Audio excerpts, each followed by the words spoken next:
Good morning friends, তোমরা সবাই কেমন আছো? আশা করি তোমরা খুব ভালো আছো, সুস্থ আছো আর আনন্দে আছো। তো আজকে হলো রবিবার, সবাইকে হ্যাপি সানডে। আর তো এখন ঘড়িতে বেজে গেছে 10:10। তো এখন থেকে আমি আমার ব্লগটা স্টার্ট করছি।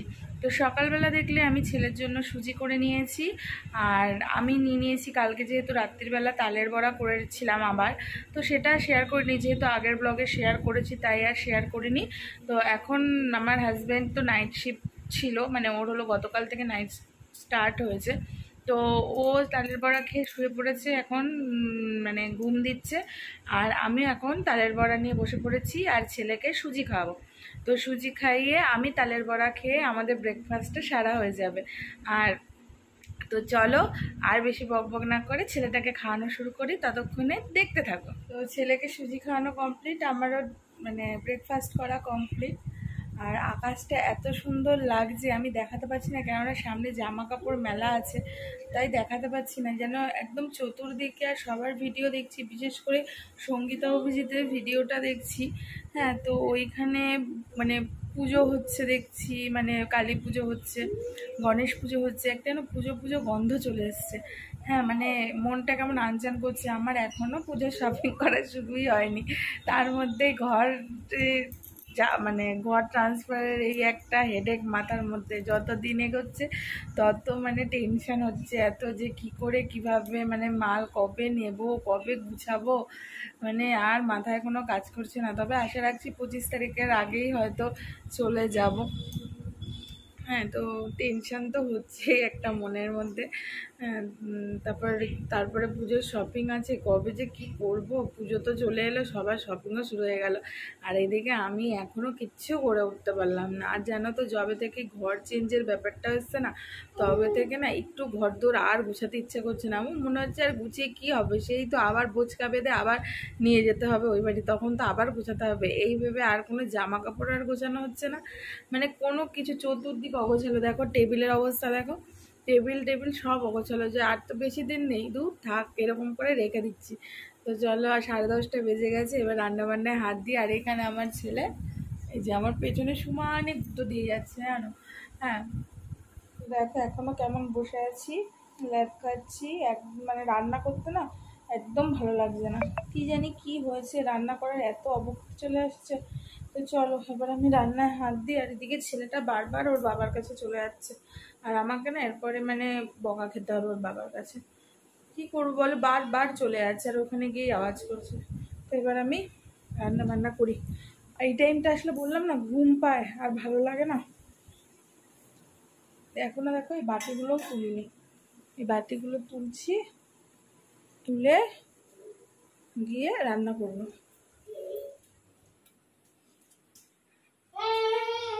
আর ওর বাবার ঘরে সমস্ত লাইট টাইট সব জ্বালিয়ে দিয়েছে ছেলে। আর বাইরে আজকে এত হাওয়া হচ্ছে, সব জানলা তো অটোমেটিকলি সব বন্ধ হয়ে যাচ্ছে, যতবার খুলে দিচ্ছি ততবার বন্ধ হয়ে যাচ্ছে। বাইরে দারুণ হাওয়া দিচ্ছে, বুঝতে পারবে না, রোদের ইয়ে তো বুঝতে পারবে না। 2-3 দিন প্রচণ্ড ফাঁকিবাজি করেছি, বুঝলে। মানে একদমই রান্নাবান্না সেরকম করে নিই, ডাল ভাত এইসব দিয়ে চালিয়ে দিয়েছি। কিন্তু আজকে একটুখানি রান্না করতে হবে, না হলে আমার মানে একদম তেলে বেগুনে খোঁজে যাবে যে রোজ কি ডাল ভাত খাচ্ছ। তো আজকে চলো, আজকে একটু ইলিশ মাছ, কালকে তো ইলিশ মাছের ভাজাই করে ছেড়ে দিয়েছিলাম, তো আজকে ইলিশ সর্ষে পোস্ত দিয়ে করব ইলিশ মাছটা। আর কি করব দেখি, ভাবছি, ভেবে নিই। অনেক সবজি হয়ে রয়েছে, বুঝতে পারছি না কোনটা কি করব কিছুই বোঝা যাচ্ছে না। তো দেখো এখন বাইরে এত হাওয়া দিচ্ছে, গ্যাসটার অবস্থা দেখো, মানে গ্যাসটা আমি ঠিকঠাক মানে জ্বালাতে পারছি না, জানলা বারবার বন্ধ হয়ে যাচ্ছে। আর এইদিকে দেখো আজকে আমি রান্না করব হলো আলু ঝিঙে পোস্ত করব। এই দেখো আবার জানলা বন্ধ হয়ে যাচ্ছে। হ্যাঁ, এইরকম হাওয়া দিচ্ছে। আর এখানে পটল ভাজবো, আর এখানে ইলিশ মাছটা বরফ হয়ে আছে, এ দেখো বরফ হয়ে আছে। তো এটা একটু জল দিয়ে রেখে দিয়েছি, কেননা একটু মানে শক্ত শক্ত ভাব থাকে, তো একটু নরম হয়ে গেলে তারপরে তুলে নুন হলুদ মাখিয়ে আমি মানে ওটা ইলিশ ভাপা করব না, ওই ইলিশ পোস্ত করব, মানে সর্ষে পোস্ত করব ইলিশ, আর ডাল করব। কেননা ওই ছেলের জন্য একটুখানি ঝোল ঝোল রাখতে হয়। আমার বেশি ঝোল ঝাল পছন্দ না, কিন্তু আমার হাজব্যান্ড আর আমার ছেলের জন্য একটু ঝোল জাতীয় কিছু করতে হয়। যেহেতু আজকে মাছের ঝোল করছি না, সেহেতু পাশাপাশি আমাকে আজকে ডালটা করতেই হবে। তো চলো শুরু করা যাক। তো ঘড়িতে বেজে গেছে 12:20, 12:20 বেজে গেছে। আমার রান্নাবান্না কমপ্লিট হয়ে গেছে, ওগুলো ওই অবস্থাতেই ফেলে রেখে এসেছি। সরমাদি যা করার করবে, পরিষ্কার করবে, আমার আর ভালো লাগছে না। আর চলো দেখিয়ে দিই লাঞ্চে আমি কি করেছি। এ দেখো লাঞ্চে আমি করেছি, এখানে হলো ইলিশ মাছের সর্ষে পোস্ত দিয়ে করেছি, এখানে করেছি ডাল, ওরে বাবারে খুব গরম, এখানে করেছি পটল ভাজা, আর এখানে করেছি হলো আলু ঝিঙে পোস্ত। চলো আবার জামা কাপড়গুলো আবার নেড়ে দিয়ে আসি, না হলে ওগুলো আর শুকাতে চাইবে না। হ্যাঁ, আর এইদিকে আমার ছেলে কখন এখানে এসে নিজে নিজে মোবাইল চালিয়ে দিয়ে সে মানে তার কাজ করছে। এত কি সামনে রাখা যায় বলো? আর আমাদের যে ঘরটা ভাড়া নিয়েছি, সেই ঘরটা না এতটা মনে হয় না খোলামেলা হবে, মানে এতটা হাওয়া খেলবে বা এতটা হয়তো রোদ্দুর পাবো না সেই ঘরে, কেননা পাশাপাশি সব বাড়ি তো, ওই জন্য মনে হয় না এতটা। আর আমার এই বাড়ির যেমন রান্নাঘরটা এত খোলামেলা, রান্না করে খুব মজা পাই, বাইরের দৃশ্য দেখে খুব মজা পাই, কিন্তু আমার মনে হয় না ওই বাড়ির মানে পাবো কিছু এরকম। কেননা ওই বাড়ির রান্নাঘরের স্পেসটা একটু ছোট, প্লাস মানে চতুর্দিকে বাড়ি, বড় বড় সব 3তলা 4তলা সব বাড়ি। ইভেন আমরা যে বাড়িটা থাকি সেটাও 3তলায় বাড়ি হবে, বুঝেছো? একমাত্র খোলামেলা বলতে ছাদ। তো দেখতেই পাবে যে কেমন ঘর ভাড়া নিয়েছি, আর কি করা যাবে, সব কিছুই ছেলের জন্য সব কিছুই মেনে নিতে হচ্ছে। হ্যাঁ, তো চলো এবার জামা কাপড়গুলো মেলে নিই। এই দেখো বাইরে কতটা রোদ, আর এই দেখো জামা কাপড় সব তুলে নিয়ে এসেছিলাম, তো আবার এগুলো নাড়তে হবে।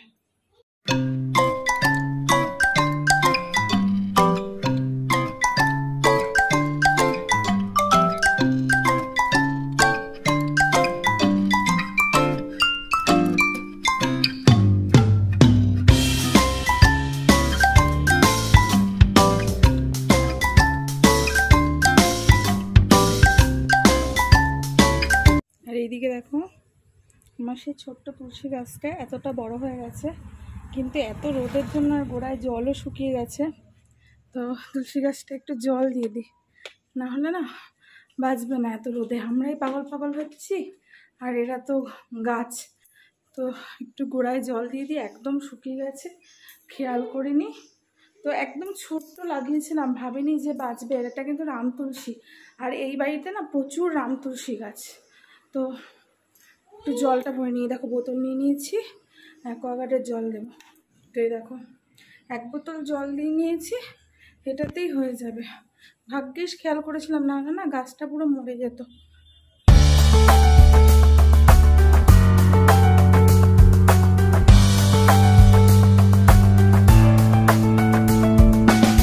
তো এইটুকুনি টাইম বাইরে গেছিলাম, মনে হচ্ছে পুড়ে যাচ্ছি এত। তো এখন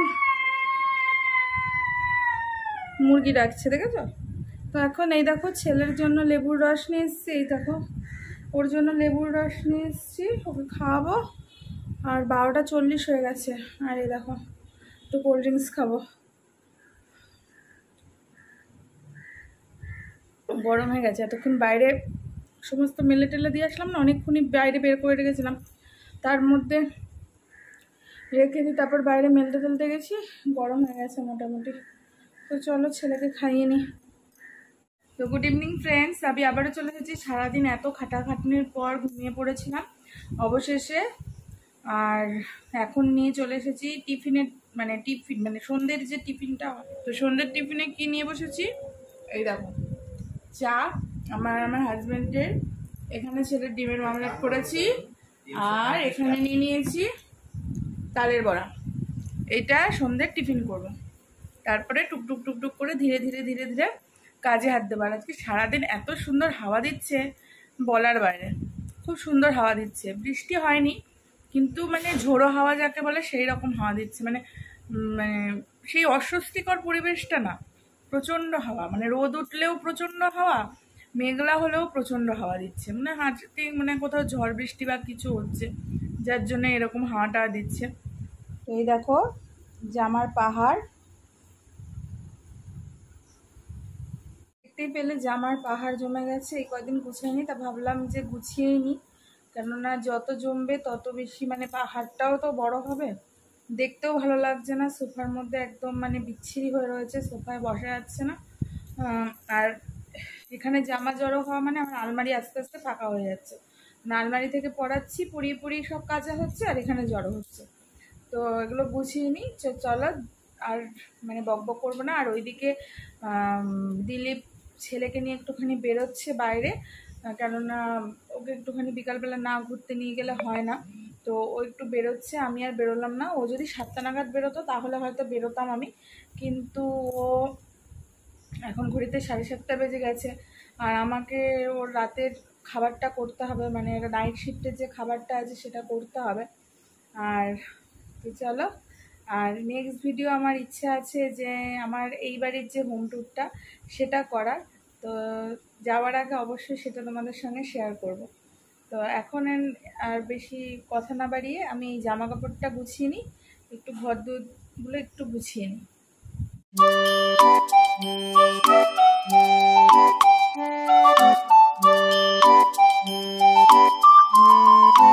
তো আমার জামা কাপড় সব গুছানো রেডি হয়ে গেছে, এই দেখো সমস্ত জামা কাপড় গুছিয়ে নিয়েছি। এবার এগুলো ঠিকঠাক জায়গায় রেখে দেব, আর রেখে দিয়ে তারপরে ভাতটা চাপাবো। আর দেখো কোথায় কোথায় সিঁদুর পরতেও ভুলে গেছি আজকে দুপুরবেলা, মানে এখন একটু সিঁদুর টিঁদুর পরবো, পরে খেয়াল করছি, ক্যামেরাতে দেখছি তো রোদটুকু দেখছি, সিঁদুরটা পরিনি। তো এগুলো আগে ঠিকঠাক জায়গায় গুছিয়ে নিই। আর এই দেখো ঘুরিতে দেখেছো, আমাকে 8টার মধ্যে ভাত বসাতেই হবে, তো কাজটা সেরে নিয়ে তারপরে বসছি।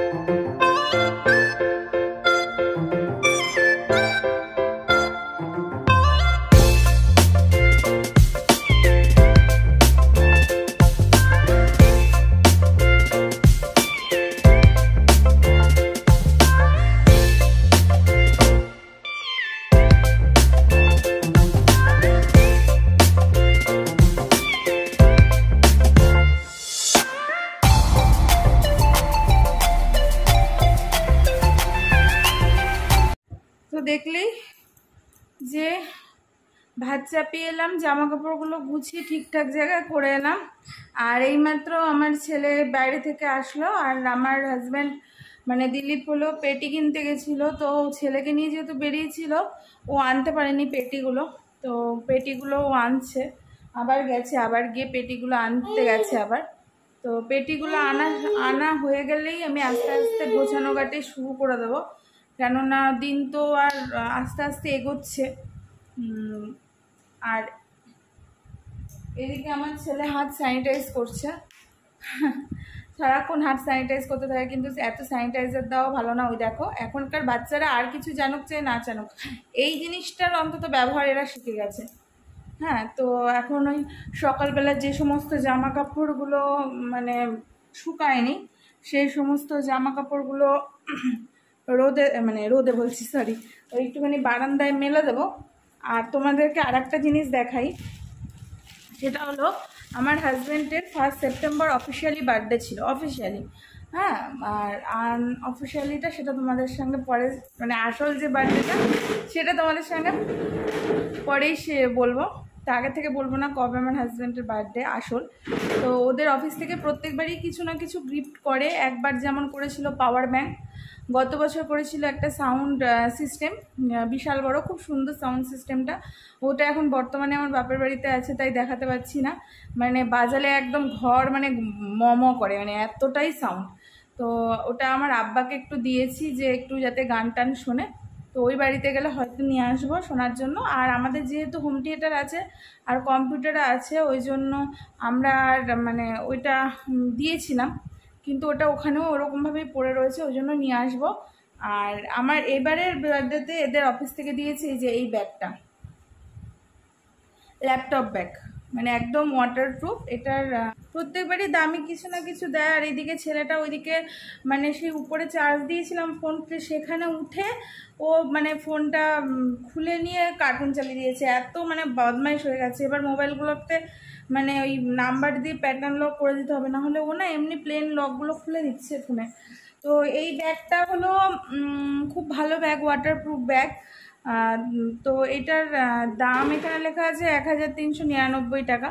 তো প্রত্যেকবারই ওদের দামি কিছু না কিছু দেয়, কিন্তু গত 2 বছরে মানে সব থেকে পছন্দের জিনিস দিয়েছিল পাওয়ার ব্যাংক একটা, আর হোম মানে একটা সাউন্ড সিস্টেম। তো পাওয়ার ব্যাংকটা আমার ছেলে ফেলে ফেলে ফেলে ফেলে নষ্ট করে দিয়েছে। আর হোম থিয়েটারটা মানে সাউন্ড সিস্টেমটা তো বললাম ওটা আমার বাপের বাড়িতে রয়েছে, ওটা পরে নিয়ে আসবো, পরে যখন নিয়ে আসবো তখন শেয়ার করবো। এই দেখো আমার ছেলের অবস্থা, দেখেছো? এখানে চার্জে দিয়েছি, আর এই জায়গাটার অবস্থা দেখো, এগুলো আর গুছাবো না। এখানে চার্জে দিয়েছি, চার্জ থেকে নিয়ে খুলে ফেলছে, মানে খুলে ফেলছে লক, এত অসভ্য হয়েছে মানে কি বলবো, মানে পাগল পাগল হয়ে যাচ্ছে ওকে নিয়ে। মানে মোবাইল একদমই ছেড়ে রাখা যাচ্ছে না। তো চলো এবার এই জামা কাপড়গুলো এই যে এখানে এই যে জড়ো করে রেখেছিলাম, এগুলো ভেজা আছে এখনো শুকায়নি, তো এগুলো এই দড়িগুলো দিয়ে মেলে রাখলে রাতের মধ্যে শুকিয়ে যাবে। তো চলো মেলে দিই।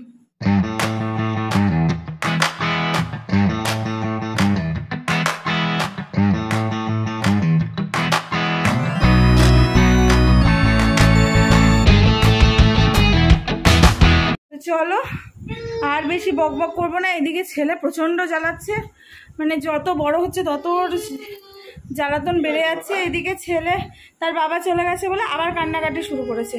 আর এই দেখো মুখটা একটু ধুয়ে এসে একটু ফ্রেশ লাগছে, এবার একটু মুখের মধ্যে গোলাপ জলটা দিয়ে নেব, দিলে একটু আরও ফ্রেশ লাগবে।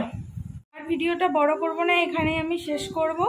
ওইদিকে অলরেডি ভাত মোটামুটি হয়ে গেছে, আর এবার আস্তে আস্তে আস্তে আস্তে তো বললামই সবই গুছিয়ে নিতে হবে। ওইদিকে মা বাবা কী করবে জানি না, মানে ওদের মা বাবার উপরই সম্পূর্ণটা ডিপেন্ড করছে কবে কি যাব না যাব। হাঁ করে মুখের দিকে তাকিয়ে আছি যে কবে বলবে রেডি স্টেডি গো, তো সেদিনকেই শুরু হয়ে যেতে হবে। তো আগের থেকে সমস্ত ব্যবস্থাই করে রাখি। তো বললামই আর ভিডিওটা বড় করব না, এখানেই শেষ করব। তো তোমাদের যদি আমার ভিডিওটা ভালো লেগে থাকে তাহলে অবশ্যই একটা লাইক করবে, কমেন্ট করবে, আর আমার চ্যানেলটাকে সাবস্ক্রাইব করবে। আর যারা আমার পুরনো বন্ধুরা আছে তাদেরকে অনেক অনেক ধন্যবাদ। আর একটা কথা, যারা ওই হুট করে এসে কমেন্ট করে যাও, ভিডিও দেখো না, তাদেরকে আমার ভিডিও দেখতে হবে না। যদি দেখতেই হয় তবে 4 থেকে 5 মিনিট দেখো, তাহলেই হবে, নাহলে ভিডিও দেখতে হবে না। ভালো মতোই বলছি, কেননা এটা তোমার চ্যানেলে, আমার থেকেও তোমার চ্যানেলের বেশি ক্ষতি হচ্ছে। হ্যাঁ, কেননা ইউটিউব যে মেন যে জায়গা আছে ওখান থেকে কিন্তু ওরা কিন্তু ফলো করছে ব্যাপারটা। তো তোমরা নিজেদের ক্ষতি নিজেরাই ডেকে আনছো। তো এরকম করো না। যারই ভিডিওতে, আজকে আমার ভিডিও বলে বলছি না, যারই ভিডিওতে যাও না কেন অন্তত 4 থেকে 5 মিনিট ভিডিওটা দেখো, দেখে তারপরে কমেন্ট করো, লাইক করো, বেরিয়ে আসো। হ্যাঁ, আর তোমাদেরকে বারবার বলছি তোমরা প্লিজ একটা করে লাইক দাও।